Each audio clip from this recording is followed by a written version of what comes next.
হসপিটালের বেডে নিথর শরীর নিয়ে শুয়ে আছে আয়াস। মুখে অক্সিজেন লাগানো, হাতেও স্যালাইন চলছে। দুদিনের ব্যবধানে শরীরটা অনেকটাই নেতিয়ে পড়েছে। কেমন যেন পুরো দেহ নিষ্প্রাণ হয়ে পড়েছে। অপারেশন করানোর পর প্রায় 20 ঘন্টা হয়ে গেছে, এখনো সেন্স ফেরার কোনো চান্স দেখা যাচ্ছে না। যদিও অপারেশনটা সাকসেসফুলি কমপ্লিট হয়েছে, কিন্তু ডক্টর বলেছে অপারেশনের পর 24 ঘন্টার মধ্যে সেন্স না ফিরলে তাদের কিছু করার থাকবে না। তাই 20 ঘন্টা হয়ে যাওয়ার পরেও আয়েশার সেন্স ফিরছে না দেখে সবাই চিন্তিত। রুকসানা বেগম ছেলের সেন্স ফিরছে না দেখে আবারও কান্নায় ভেঙে পড়ছিলেন, আর বারবার সেন্সলেস হয়ে যাচ্ছেন দেখে ডক্টর ফারহান আবারও ওনাকে ঘুমের ইঞ্জেকশন পুশ করে দিয়েছে, যাতে উনি স্ট্রেস মুক্ত থাকতে পারেন, কারণ অতিরিক্ত স্ট্রেস ওনার শরীরের জন্য ভালো হবে না। তার উপর রায়হান সাহেবেরও কাল থেকে কোনো খোঁজ পাওয়া যাচ্ছে না। যতবার কল দিয়েছে হয় মোবাইল সুইচ অফ বলছে, নয় সংযোগ দেওয়া সম্ভব হচ্ছে না বলছে। ছেলে আইসিইউতে, মাকে ইঞ্জেকশন পুশ করে ঘুম পাড়িয়ে রাখা হয়েছে। বাবা কাল থেকে নিখোঁজ। 24 ঘন্টার ব্যবধানে একটা পরিবার যেন ভেঙে পুরোপুরি চুরমার হয়ে গিয়েছে। ভাইয়ের পরিবারের কথা ভেবে হাসান মাহমুদের যেন চিন্তার শেষ নেই। উনি ভাবতেও পারেন ওনাকে এমন একটা দিন দেখতে হবে। যে ভাইটা ছোট থেকে বাবার আদর দিয়ে এত বড় করে তুলেছে, সবসময় ছায়ার মতো পাশে থেকেছে, সেই ভাইয়ের পরিবারের আজ এই অবস্থা। হাসান মাহমুদ নিজেকে শক্ত রাখতে গিয়ে যেন ক্ষণে ক্ষণে ভেঙে পড়েছেন। ওনাকে এই সব একা হাতে সামলাতে হবে। কথাটা মনে পড়লেই আবার পর মুহূর্তে নিজেকে শক্ত করে তুলছেন। হাসান মাহমুদ শুধু একটা কথা ভেবে পাচ্ছেন না, তার ভাই তো ছেলেকে এই অবস্থায় রেখে কোথাও যাওয়ার মতো লোক না। উনি যদিও আয়েশের সাথে সবসময় একটু রাগ নিয়ে থাকেন, কিন্তু উনি যে ভেতর থেকে ছেলেকে কতটা ভালোবাসেন সেটা শুধু হাসান মাহমুদই জানে। তাহলে আয়েশের এই অবস্থায় কোথায় যেতে পারে তার ভাই? কোনো বিপদ হয়নি তো তার? এমনও তো নয় যে ওদের আর্থিক অবস্থা খারাপ আর তাই কারো কাছে আর্থিক সাহায্যের জন্য গিয়েছে। আল্লাহর রহমতে ওদের যথেষ্ট টাকা আছে। যেটুকু আছে সেটুকু দিয়েই যদি আয়েশকে বাইরের দেশেও নিতে হয় তাও নিয়ে যেতে পারবে। তাহলে উনি কোথায় যেতে পারেন? প্রশ্ন হাজারটা হলেও উত্তরের খাতা বরাবরই শূন্য হাসান মাহমুদের। 23 ঘন্টা শেষ হয়ে যায়, প্রায় 24 ঘন্টার মাথায় রাত 8টার দিকে আয়েশের জ্ঞান ফিরে। নার্স তখন আয়েশের স্যালাইনে ইঞ্জেকশন পুশ করছিলেন। হঠাৎ আয়েশের দিকে চোখ ফুটিয়ে দেখলো আয়েশের হাতের শাহাদাত আঙ্গুলটা হালকা নাড়ানোর চেষ্টা চলছে। নার্স সাথে সাথে খুশি হয়ে ডক্টর ফারহানকে ডাক দেয়। ডক্টর ফারহান এসে আয়েশের আঙ্গুলের হালকা নড়াচড়া দেখে সাথে সাথে সে পালস আর অক্সিজেনের পরিমাপটা আয়েশের সাথে যায় এমন করে দিল। তারপর নার্সকে আর্জেন্ট হাতের ইঞ্জেকশনটা রেখে অন্য একটা ইঞ্জেকশন দিতে বলল। নার্সও তাই করলো। ফারহান ইঞ্জেকশনটা স্যালাইনে ফুস করে স্যালাইনের সঞ্চালনটা বাড়িয়ে দিয়ে একবার আয়েশের দিকে তাকাচ্ছে তো আরেকবার স্যালাইনের নল দিয়ে চলমান তরল মেডিসিনগুলোর দিকে তাকাচ্ছে। হয়তো কিছু একটা বোঝার চেষ্টা করছে। প্রায় আরো 20 মিনিট পর আয়েশ আস্তে আস্তে করে চোখ জোড়া খুলে তাকালো। আয়েশকে চোখ খুলতে দেখে ফারহানের ঠোঁটের কোণে হাসি ফুটে উঠেছে মুহূর্তে। ফারহানের শুধু একটা কথাই মাথায় আসছে, যদি আয়েশের সেন্স ফিরায় ওর এমন খুশি লাগে তাহলে ওর পরিবারের কতটা খুশি লাগবে। কথাটা ভেবে ফারহান তৎক্ষণাৎ নার্সকে খবরটা আয়েশের পরিবারকে দিতে বলে। নার্স যাওয়ার একটু পরে হাসান মাহমুদ আর আনিশা বেগম হুড়মুড়িয়ে আয়েশের রুমে প্রবেশ করলেন। ততক্ষণে আয়েশ আবারও চোখ বন্ধ করে নিয়েছে। হয়তো এখনো স্বাভাবিক হতে পারেনি আয়েশ। হাসান মাহমুদ আর আনিশা বেগমকে প্রবেশ করতে দেখে ফারহান সাথে সাথে ঠোঁটের উপর আঙ্গুল রেখে চুপ থাকার ইশারা করলো। কিন্তু ওনাদের কি চুপ থাকার ধৈর্যটা অবশিষ্ট আছে? আয়েশের সেন্স ফিরেছে শুনেই কেমন আকাশের চাঁদ হাতে পেয়েছে মন তো খুশি হয়েছে। ফারহানের ইশারাকে উপেক্ষা করে আনিশা বেগম উৎফুল্ল কণ্ঠে বললেন, ফারহান বাবা, আয়েশের নাকি সেন্স ফিরেছে। সত্যি কি আয়েশের সেন্স ফিরেছে? আমরা কি এখন ওর সাথে কথা বলতে পারবো? আনিশা বেগমের মনের অবস্থাটা ফারহান বুঝতে পারছে। তাই অন্য সব ডাক্তারদের মতো ওনার উত্তেজনা দেখে রাগ করলো না, বরং শান্ত কণ্ঠে বলল, আন্টি প্লিজ শান্ত হন। হ্যাঁ, আয়েশের সেন্স ফিরেছে, কিন্তু ওর মাথার পজিশনটা এখনো আগের মতো স্বাভাবিক হয়নি। যে কোনো সময় যে কোনো কিছু হয়ে যেতে পারে। তাই এখন যত সম্ভব ওর আশেপাশে সাউন্ড না করাটাই ভালো হবে। ওর মাথার এখন যে অবস্থা, এই মুহূর্তে অতিরিক্ত সাউন্ড ওর মাথার জন্য ভালো হবে না। আশা করি আপনারা আমার কথাটা বুঝতে পারছেন। প্লিজ আপনারা বাইরে যান। আয়েশ পুরোপুরি নর্মাল হলে আমি আপনাদের ডাকবো। আমি দেখি ওদিকে কি করা যায়। প্লিজ আপনারা আসুন। ডক্টর ফারহানের কথা শুনে হাসান মাহমুদ আর আনিশা বেগম বাইরে চলে গেলেন, কারণ ওনারা জানেন ফারহান যা বলছে আয়েশের ভালোর জন্যই বলছে। হাসান মাহমুদ আর আনিশা বেগম বেরিয়ে যেতেই ফারহান আবারও আয়েশের বিষয়গুলো খুঁটিয়ে খুঁটিয়ে দেখতে লাগলো। আয়েশ যাতে দ্রুত নর্মাল হয়ে উঠতে পারে তার জন্য সবকিছু নিয়ম মাফিক করে দিল। রাত 10টা। আয়েশের বেডের পাশে একটা টুলে বসে আয়েশের হাতটি নিজের হাতের মুঠোয় নিয়ে আয়েশের দিকে অপলক ভাবে চেয়ে আছে ঈশা। আয়েশের চোখও এর সাথেই আবদ্ধ, তবে মুখে অক্সিজেন মাস্ক থাকায় কিছু বলতে পারছে না হয়তো। আয়েশের যখন সেন্স ফিরেছিল তখন ঈশা রুকসানা বেগমের কাছেই ছিলেন। মূলত আনিশা বেগমই ওকে বসিয়ে রেখেছিলেন। ওনার কখন ঘুম ভাঙ্গে আর কখন কাকে প্রয়োজন হয় তাই ঈশাকে বসিয়ে রেখেছিলেন।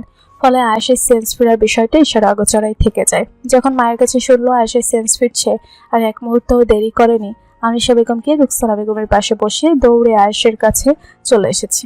যদিও আয়েশের রুমে কাউকে অ্যালাউ করছিল না ডক্টর ফারহান, তার জন্য আয়েশের রুমের বাইরে একজন নার্সও রেখেছিল যাতে কেউ আয়েশের কাছে যেতে না পারে।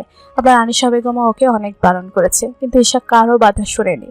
না শুনেছে মায়ের নিষেধ আর না মেনেছে নার্সের কথা। ডক্টর ফারহান তখন হাসান মাহমুদের সাথে আয়েশের ব্যাপারে গুরুত্বপূর্ণ কিছু কথা বলছিল। ঈশা সেই সুযোগটা কাজে লাগিয়ে আয়েশের রুমে ঢুকে পড়েছে। প্রায় মিনিট 5 নীরবতায় কেটে যাওয়ার পর ঈশা এবার মুখ খুলল, মলিন কণ্ঠে বলল, আমার ওপর এত রাগ হয়েছিল যে আমাকে ছেড়ে যাওয়ার প্ল্যান করে নিয়েছো।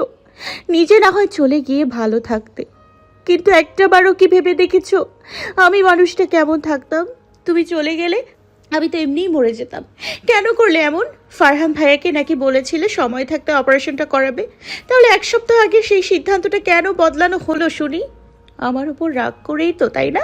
আচ্ছা তুমি না বলো আমি এখনো ছোট হয়ে একটা ভুল না হয় করেই ফেলেছি, তাই বলে এত বড় শাস্তি দেবে?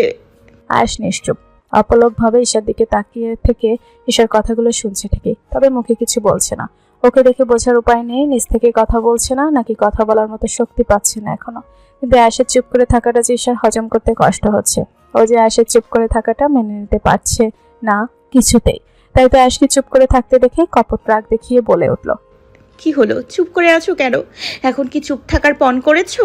অন্য সময় তো আমি একটা কথা বললে বলো আমি নাকি বাচাল, আর আজ এতগুলো কথা কি করে নীরবে শুনছো? প্লিজ কথা বলো। তোমার এভাবে চুপ করে থাকাটা আমার সহ্য হচ্ছে না। প্লিজ কথা বলো আমার সাথে। আমার ওপর এত কিসের রাগ যে আমার সাথে কথা বলবে না বলে পণ করেছো?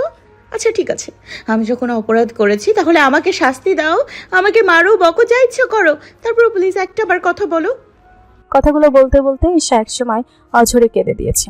কাঁদতে কাঁদতে আয়েশের বুকের উপর হাত রেখে ছেঁকাতে ছেঁকাতে বলল, ভাইয়া প্লিজ আমার ওপর এভাবে রাগ করে থেকো না। আমার খুব কষ্ট হচ্ছে তোমার এভাবে চুপ করে থাকাতে। একবার, শুধু একবার আমার নাম ধরে ডাকো, একটাবার আমার সাথে কথা বলো প্লিজ। ঈশা যখন আয়েশের বুকের উপর হাত রেখে ছেঁকাতে ছেঁকাতে কথাগুলো বলছে আর কাছে, তখন এই রুমে ফারহান আসে। ঈশাকে এমন বিহেভ করতে দেখে ফারহান কিছুটা রেগে যায়, রাগী কণ্ঠে বলে ওঠে, হোয়াট ননসেন্স! কে আপনি? আর এখানে আসার পারমিশন কে দিয়েছে আপনাকে? নার্স? নার্স? সাথে সাথে দরজায় দাঁড়িয়ে থাকা নার্সটি দৌড়ে আসলো। ফারহানের রাগ দেখে নার্সটি ভয়ার্ত কণ্ঠে বলল, জি স্যার। তোমাদেরকে না বলেছি এই রুমে কেউ যেন ঢুকতে না পারে? তাহলে উনি এখানে কি করছেন? হ্যাঁ, ডেমিট! ফারহানের ধমকে নার্সটি কিছুটা কেঁপে ওঠে, কাঁপা কাঁপা কণ্ঠে বলল, স্যার, আমি ওনাকে অনেক আটকানোর চেষ্টা করেছি, কিন্তু উনি আমার কথা শোনেননি। উল্টো বলেছে ওনাকে নাকি ভেতরে ঢুকতে না দিলে আপনি আমাকে চাকরি থেকে বের করে দিবেন, তাই ওনাকে ঢুকতে দিয়েছি। ইডিয়েট! কেউ একজন কিছু বলল আর তুমি সেটা বিশ্বাস করে নিলে, তাই না? ডেমিট, যাও আমার চোখের সামনে থেকে। পরের বার যেন এমন আর না হয়। Mind it. Get out. আর আপনি? বলেই ফারহান ঈশার দিকে তাকালো। ততক্ষণে নার্সটি বিদ্যুতের গতিতে স্থান ত্যাগ করেছে। দায়িত্ব আরেকটু থাকলেই যে ফারহানের ধমাকের ছোট্ট হাতটা চলতে ভুলে যাবে। ফারহান ঈশার দিকে তাকিয়ে দেখলো ঈশা এখনো কাঁদছে, তবে আয়েশের বুকের উপর হাতটাকে ঝাঁকাতে ঝাঁকাতে নয়, এবার ঈশা আয়েশের বুকের উপর মাথা রেখে কাঁদছে। ফারহান কিছুটা অবাক হলো, কিন্তু পরমুহূর্তে নিজের অবাক ভাবটা কাটিয়ে নিয়ে রাগী কণ্ঠে বলল, এই যে মিস। বলেই ফারহান রেগে ঈশার দিকে তেড়ে গিয়ে কিছু বলতেই যাবে, তার আগে আয়েশ ফারহানের হাতটি টেনে ধরে ফেললো। ডান হাতে স্যালাইন লাগানো, তাই আয়েশ বাম হাতে ফারহানের হাতটা ধরেছে। ফারহান নিজের হাতে টান খেয়ে চমকে তাকালো আয়েশের দিকে। আয়েশ মাথার দুপাশে নাড়ছে। মুহূর্তেই ফারহানের বুঝতে দেরি হলো না আয়েশ ঈশাকে কিছু বলতে বারণ করছে, কিন্তু কেন বারণ করছে সেটা ফারহানের অজানা। ফারহান কিছু সময় অবাক চোখে আয়েশের দিকে তাকিয়ে থেকে কিছু একটা মাথায় আসতেই হুট করে ঈশাকে প্রশ্ন করে বসলো, আপনি কি ঈশা? ফারহানের মুখে নিজের নাম শুনে অশ্রুসিক্ত নয়নে ফারহানের দিকে দৃষ্টিপাত করলো ঈশা। কান্না ভেজা কণ্ঠে বলল, হুম। ফারহানের এবার বিষয়টা ক্লিয়ার হলো। আয়েশ তাহলে এই জন্য ঈশাকে কিছু না বলতে ইশারা করছে। যদিও ফারহান আয়েশের কাছ থেকে অনেকবার নামটি শুনেছে, কিন্তু কাল থেকে আয়েশের টেনশনে এতটাই টেন্স ছিল যে ঈশার নামটি মাথাতেই ছিল না। ফারহান মুস্কি হেসে বলল, সরি ঈশা, আমি আসলে তোমাকে চিনতে পারিনি, তাই এমন বিহেভ করে ফেলেছি। এই বলে ফারহান আয়েশের দিকে তাকালো। তাকিয়ে দেখলো আয়েশ কিছু একটা বলছে, কিন্তু অক্সিজেন মাস্ক থাকায় কথাগুলো শোনা যাচ্ছে না। ফারহান দুষ্টু হেসে বলল, আয়াস, কিছু বলবি? ও বুঝতে পেরেছে, প্রাইভেসি লাগবে তাই তো। সরি রে, আমি আসলে বুঝতে পারিনি এটা ঈশা। জানলে আমি ভুলেও আসতাম না, তোদের পার্সোনাল টাইম স্পেন্ড করার জন্য সুযোগ করে দিতাম। ফারহানের ইয়ার্কি শুনে আয়েশ চোখ গরম করে তাকালো ফারহানের দিকে। সাথে সাথে ফারহান হাসি থামিয়ে নরম কণ্ঠে বলল, আরে রাগ করছিস কেন? তো এইভাবে রাগি চোখে তাকালে আমার ভয় করে। বল কি করতে হবে? না জানি তোর রাগটা ঈশা কিভাবে টয়লেট করে। লাস্ট কথাটা ফারহান বিড়বিড় করেই বলেছে। আয়েশ ফারহানকে ইশারায় বুঝালো ওর মুখের মাস্কটা যেন খুলে দেয়। তো ফারহান প্রথমে খুলতে চায়নি, কারণ অক্সিজেন মাস্কটা এখনো আয়েশের জন্য জরুরি। পরে আয়েশ যখন বেশি জোরাজোরি করছিল, নিজে খুলে ফেলার চেষ্টা করছিল, তখন ফারহান বাধ্য হয়ে অক্সিজেন মাস্কটা খুলে দিল। আয়েশ, তুই কিন্তু এখনো পুরোপুরি অক্সিজেন মাস্কের বাইরে যেতে পারিসনি। তোর এখনো শ্বাস নিতে কষ্ট হবে। তো জাস্ট 5 মিনিট সময় দিচ্ছি। 5 মিনিট পরে এসে আমি আবার অক্সিজেন মাস্কটা লাগিয়ে দিয়ে যাব। ততক্ষণে যা বলার আর যা করার সব করে ফেল।